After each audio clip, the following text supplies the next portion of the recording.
we have Daniel Morgan, who is at Santa Clara University.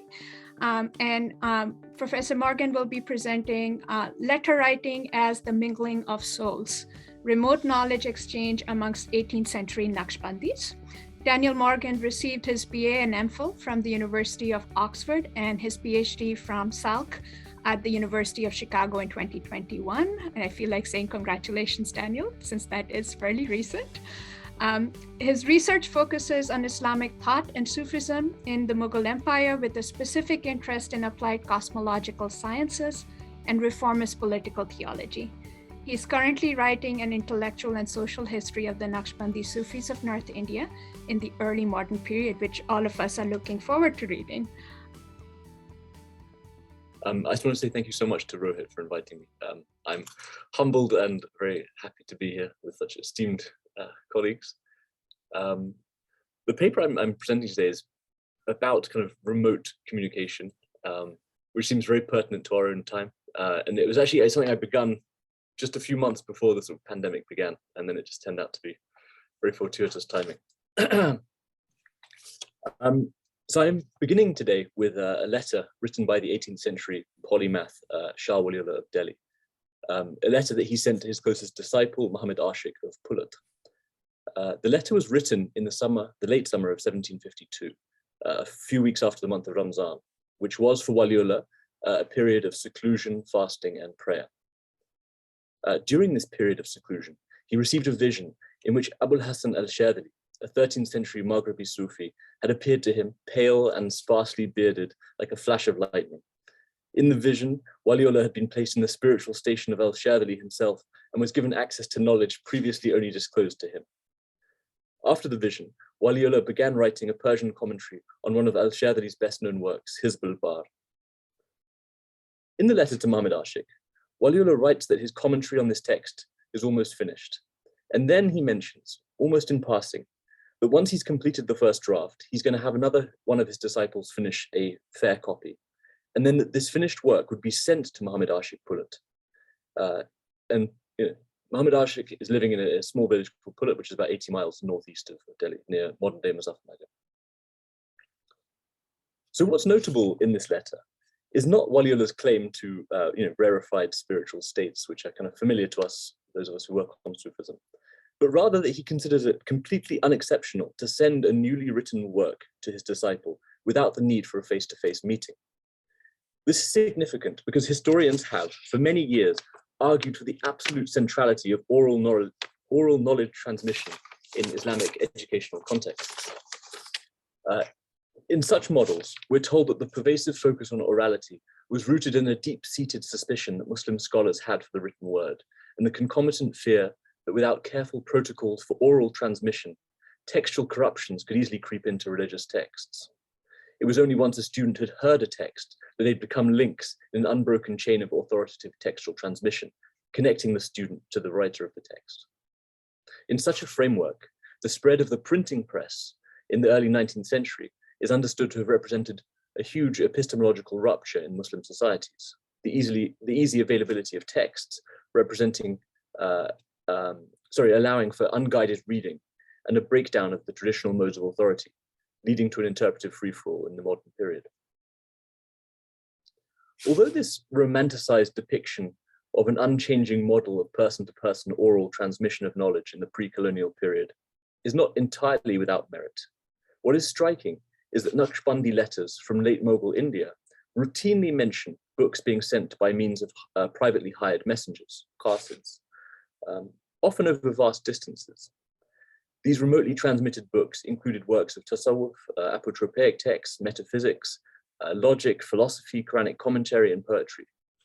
We also find works of hadith, the genre most commonly understood to be reliant on various modes of oral transmission being sent by mail. And in fact, one of the earliest manuscripts of Shah Waliullah's masterpiece, the Hujjat al-Balagha, is in fact one that his son Abdulaziz commissions from like a bizarre copyist and has sent to a friend in Lucknow, 1799, which I discovered in Hyderabad, which I was very excited about. The letters also reveal that these books were being read independently, with students writing to their teachers in distant cities with questions about words or passages that they didn't fully understand. So we know that oral transmission of text was a feature of the intellectual landscape, but the letters demonstrate a marked disregard for the kinds of strict protocols that modern scholarship would lead us to expect. What's noteworthy about these letters is the completely routine way in which such exchanges seem to have occurred. So, how do we explain this phenomenon? Why is it happening? At one level, it's useful to think about the material conditions of the period. The 18th century was one of political fragmentation, and certainly by the 1760s, we see complaints in letters of the dangers of traveling. They just do not want to leave their locality. And they also complain about the decline of patronage. So the kind of people who previously would have funded them to travel to a city and stay for a while, that kind of money is drying up. What I argue in the article which I am writing is that intellectual trends really play a massive part in this early modern transformation. The scholars in these networks were very aware that their practices differed in certain respects from idealized classical norms, but they explain what they're doing in epistemological, psychological, and spiritual terms, using theories that have been developed at least since the kind of late 17th century. And what they argue is that these remote exchanges of knowledge are not, in fact, a breakdown in person-to-person transmission. Rather, they challenge the idea that person-to-person transmission relies on the physical proximity of two individuals at all. In their view, a person is not merely, or even primarily, a material entity bounded by a corporeal body. Decoupling the idea of personhood from bodily materiality, they argue that companionship does not necessarily require the coming together of two gross material bodies, because at least in its ideal form, it's the communion of two spirits.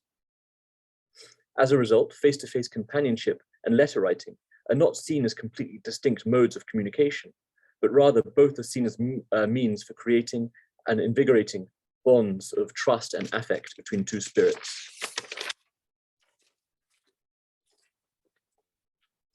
As Shah Waliullah asserts in one letter, written correspondence, mukataba, is a kind of companionship, istihab, or direct address, mukhataba, that occurs despite the separation of two bodies. This transmutation was possible, he writes, because of a certain enchantment that writing produces, allowing for two spirits to commune over distance. In his view, this enchantment was possible because the spiritual bonds that existed between two individuals had their origin in a prematerial state. Face-to-face meetings were thus not in themselves valuable, except as a way to renew and strengthen these prematerial spiritual affinities. Although bodily proximity was more efficacious, epistolography was sometimes said to be superior to face-to-face companionship, as an exchange of letters might make perceptible the spiritual traces of the writers while circumventing the sensuous materiality of their bodies. So, as with their contemporaries in early modern Europe, these scholars felt that letters could substitute for conversations, and with us, in Dina Goodman's memorable phrase, an absence made present. How much time do I have left? 3 minutes. 3 minutes, okay.